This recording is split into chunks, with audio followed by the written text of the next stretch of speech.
50 Cent just got silenced by his own baby mama, Adin Ross is in his bed, and hip-hop's scariest troll went completely missing. They said he would never let this slide. They swore up and down that the second somebody stepped in his lane, his phone would light up, his live would go on, and the internet would burn. Instead, we got silence. Cold, unbroken, radio silence. And that silence is telling us more about 50 Cent right now than any diss track, any documentary, any Hennessy-fueled Instagram rant he has ever unleashed on another human being.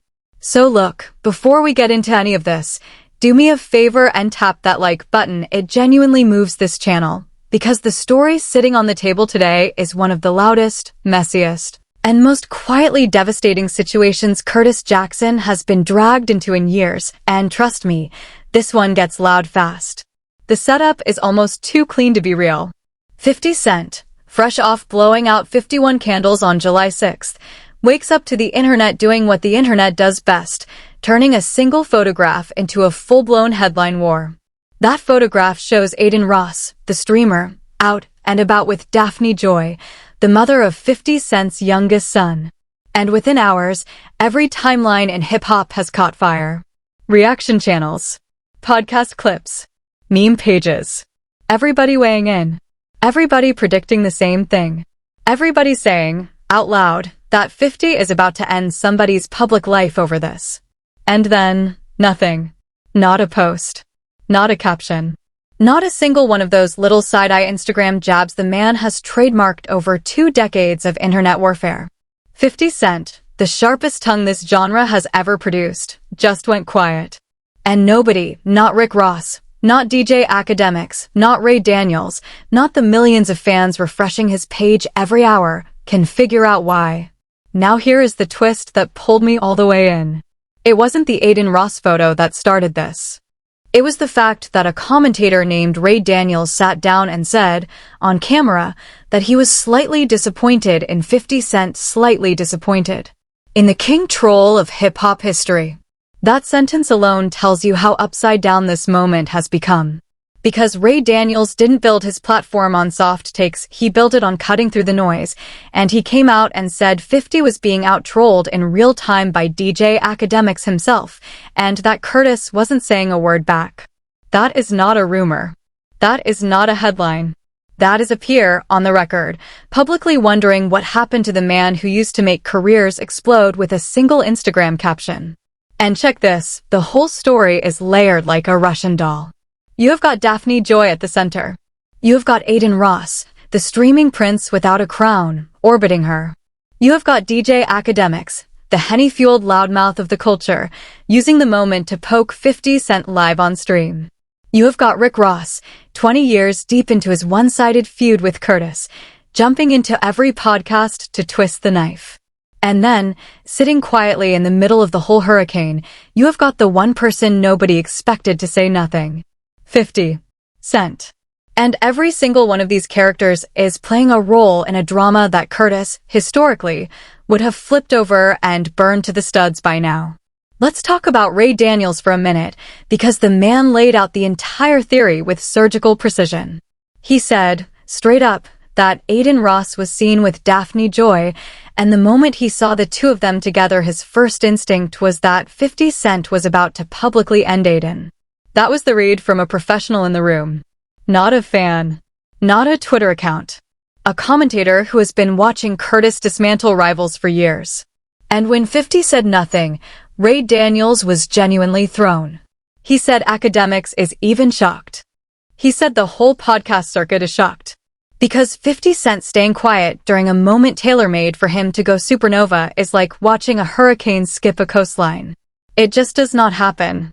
Now here is where Ray Daniels dug deeper, and here is where the theory starts to get interesting. He argued that 50 Cent isn't shocked about the situation itself. The ex has moved on, that ship sailed years ago, but about the choice of person involved. He called Daphne Joy an airhead, in his own words, and then made a point that landed hard.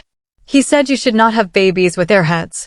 He said 50 Cent is considered one of the top 3 smartest men in hip-hop history, and yet this is the woman he chose to have a child with.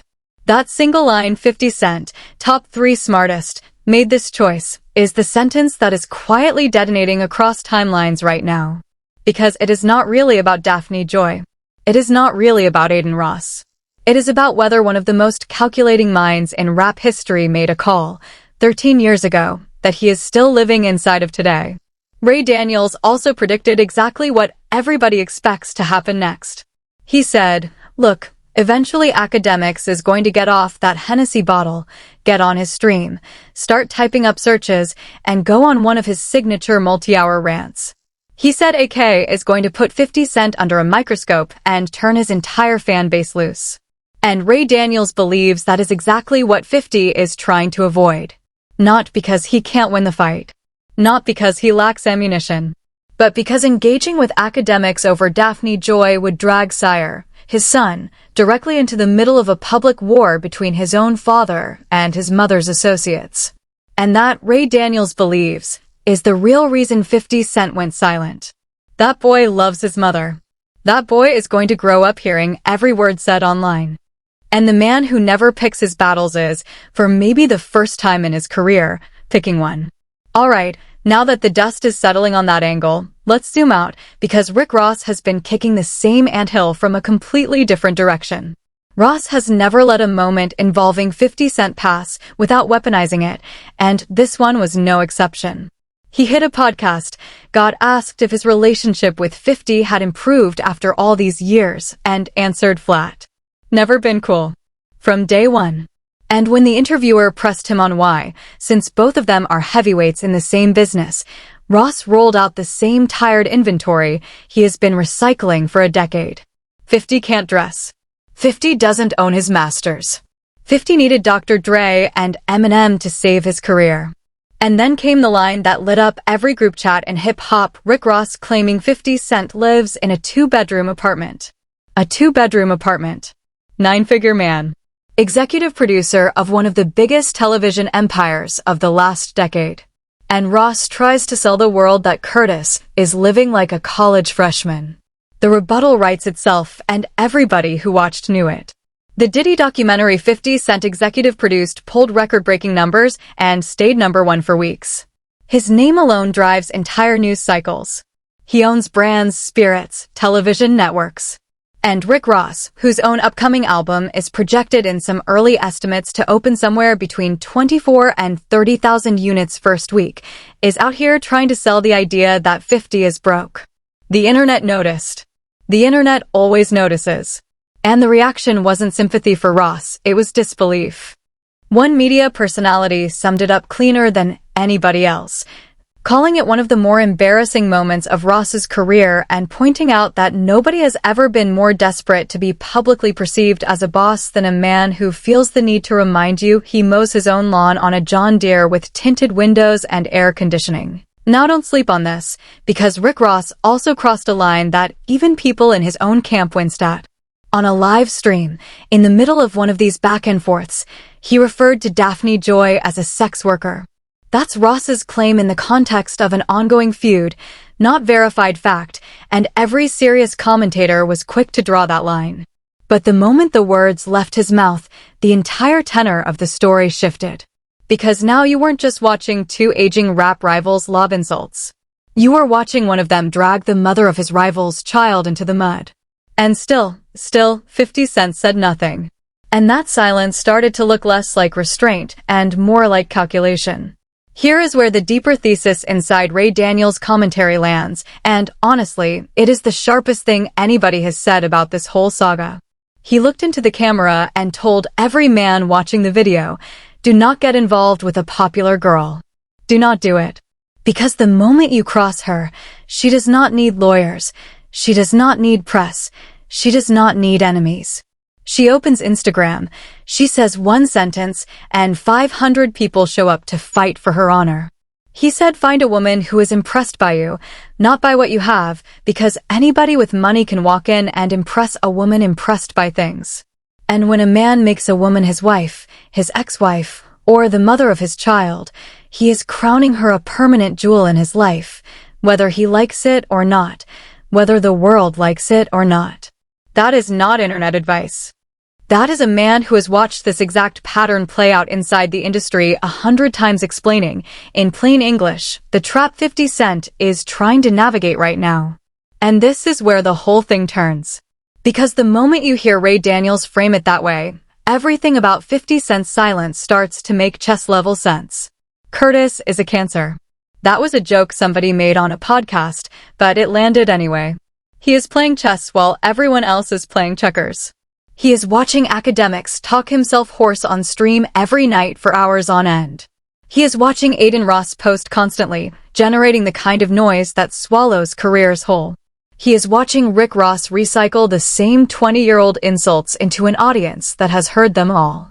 And he is calculating, in real time, that engaging any of them right now blows them up further. Because 50 Cent understands something the streaming generation still hasn't figured out. Attention is a drug, and if you feed it, you strengthen the addict. He is not staying quiet because he cannot fight. He is staying quiet because fighting Adin Ross would launch Adin Ross into orbit. Fighting Akademiks would give Akademiks another quarter of relevance. Fighting Rick Ross has already been done to death, and the market has spoken. Now on top of all of that, you have to sit with the timeline. 50 Cent and Daphne Joy split roughly 13 years ago. 13. Every year since, when her name has trended, the internet has swiveled to Curtis and demanded a reaction. Every single time. When Fabulous name-dropped her in a diss track years ago, people waited for the response. When the Diddy federal trial spilled testimony and claims that mentioned her name, claims that remain part of ongoing public reporting rather than settled fact beyond what has been formally established, people waited for the response. And now, with Adin Ross in the frame, they are waiting again. And a lot of commentators are quietly asking the question nobody wants to say out loud. Why does the internet still expect a man to react to the movements of a woman he has not been with in over a decade? That question, by itself, has become almost as big as the story that spawned it. Some fans landed on the answer already. They pointed out, correctly, that Curtis has previously said, out loud, that he was not particularly concerned with who Daphne Joy spends her time with. And if that was true then, why would it suddenly be untrue now? Others pushed back, saying 50 Cent's entire brand is built on responding to trending topics involving his orbit, and this one is more inside his orbit than most. Both sides have a point.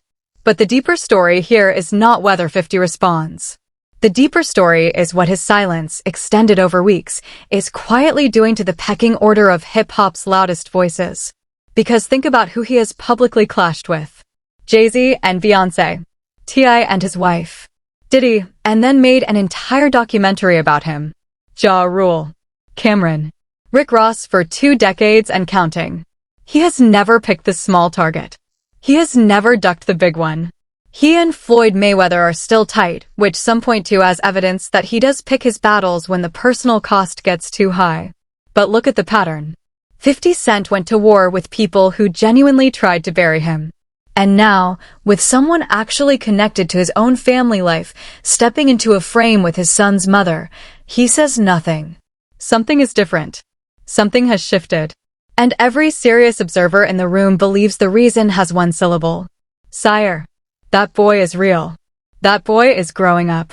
That boy is going to open a phone one day and see every single thing his father ever said about his mother. And Curtis, whatever else he is, has always been sharp enough to understand consequences. His documentary on Puff wasn't just business, it was a message. His silence on this isn't weakness, it is the same brain firing on a different frequency. He is not going to war with Adin Ross while his own son grows up watching the internet dissect his mother in real time. He is waiting. And the smart money says he is waiting for one specific thing. He is waiting for Adin Ross to slip. He is waiting for a scandal that would let him engage without dragging Sire into the wreckage. And once that scandal comes, and internet history says it always comes, 50 Cent will move. And when he moves, the runway will already be built. Meanwhile, Rick Ross keeps auditioning for a role he stopped being cast in years ago. Every fresh headline about Curtis, Ross tries to piggyback on. Every new development, Ross tries to insert himself into. And the numbers are telling a story that his mouth refuses to tell. Drake's Iceman project has reportedly moved around 80,000 equivalent units in a recent tracking week. Ross's next release, per early industry projections that will absolutely shift once official reporting drops, is being estimated somewhere in the 24 to 30,000 range. That is a delta measured in orders of magnitude, and it is happening in public week after week, while Ross tries to relitigate a beef that Curtis has moved past intellectually and financially. It is a lot of noise from a man who spends his weekends on a John Deere. And that brings us to what is possibly the most important truth inside this entire cycle. 50 Cent's silence is not the absence of a strategy.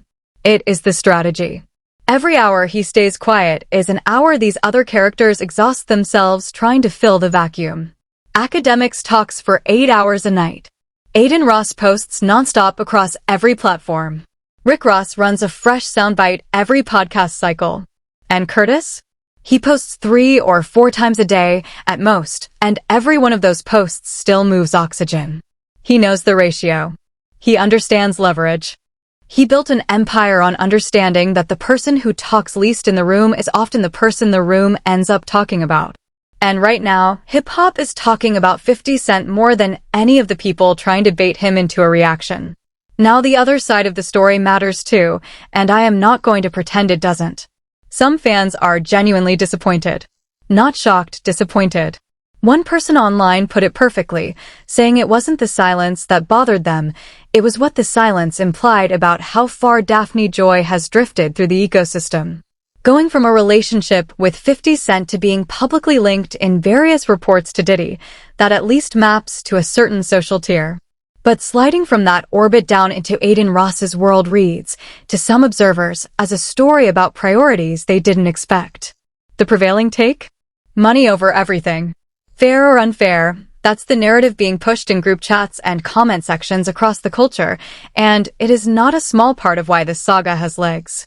But here is the piece nobody is talking about enough, and it deserves to be said clearly. Framing this entire situation as a 50 Cent versus Daphne Joy story oversimplifies a timeline that started years before her name ever entered the conversation. The tension between Curtis Jackson and Sean Combs was already well established before Daphne Joy became a public figure in this orbit. 50 Cent's documentary on Diddy wasn't personal, it was journalistic, or as journalistic as a 50 Cent project ever gets. The federal trial connected to Combs produced testimony and reports that referenced Daphne Joy, including widely debated claims about financial arrangements, again. Claims that remain part of ongoing public reporting and commentary rather than settled fact beyond what credible outlets have confirmed. So collapsing all of that into one clean 50 versus Daphne narrative is doing the story a disservice. It is bigger than that. It has always been bigger than that. So where does that leave us? It leaves us watching a chessboard where one of the smartest players in rap history has stopped moving pieces and started letting the clock work for him. It leaves us watching Rick Ross climb the same hill he has been climbing since 2009. It leaves us watching Akademiks scream into a stream nobody in 50 Cent's camp is bothering to answer. It leaves us watching Adin Ross generate the kind of noise that either makes a career or ends one, depending on whose orbit he crashes into next. And it leaves us watching Ray Daniels, one of the more measured voices in this space, publicly wonder whether Curtis has changed or whether Curtis is just playing a longer game than any of us can see from where we are standing. The real read on all of this? 50 Cent has not disappeared. He is in position. He is watching. He is calculating. He is doing what he has always done, waiting for the exact moment when the market has priced in his silence, when the story has run itself hoarse, when the other side has spent every last dollar of attention it had, and then he is going to move. And when he moves, it is not going to look like a rant. It is not going to look like a diss track. It is going to look like the way it has always looked when Curtis Jackson decides somebody needs to be dealt with. Precise, public, and permanent. For now, though, the man is quiet. And that quiet is speaking louder than any track he has dropped in 10 years. So look, that is the read from where I am sitting. 50 Cent's silence isn't the story ending, it is the story loading. And if you have been watching this play out with the same knot in your chest that I have, drop everything you're thinking down below. I read them all. Do you think Curtis is done, or do you think this silence is the calm before the biggest response of his career? Do you side with Ray Daniels' theory that Sire is the reason for the restraint? Or do you think Rick Ross has finally caught the version of 50 Cent who no longer feels the need to answer? Whatever your take, put it in the comments. Tap that like button one more time on your way out and lock into the channel because the second Curtis breaks his silence, we are covering it live, unfiltered, and start to finish. And if you want to see the receipts I was pulling from on the Ross vs 50 numbers war, along with the deeper breakdown of how the Iceman tracking figures are actually being calculated behind the scenes, that video is queued up right now. Go run it back. Because half of what is unfolding this week only makes sense once you see the numbers under the noise. See you in the next one.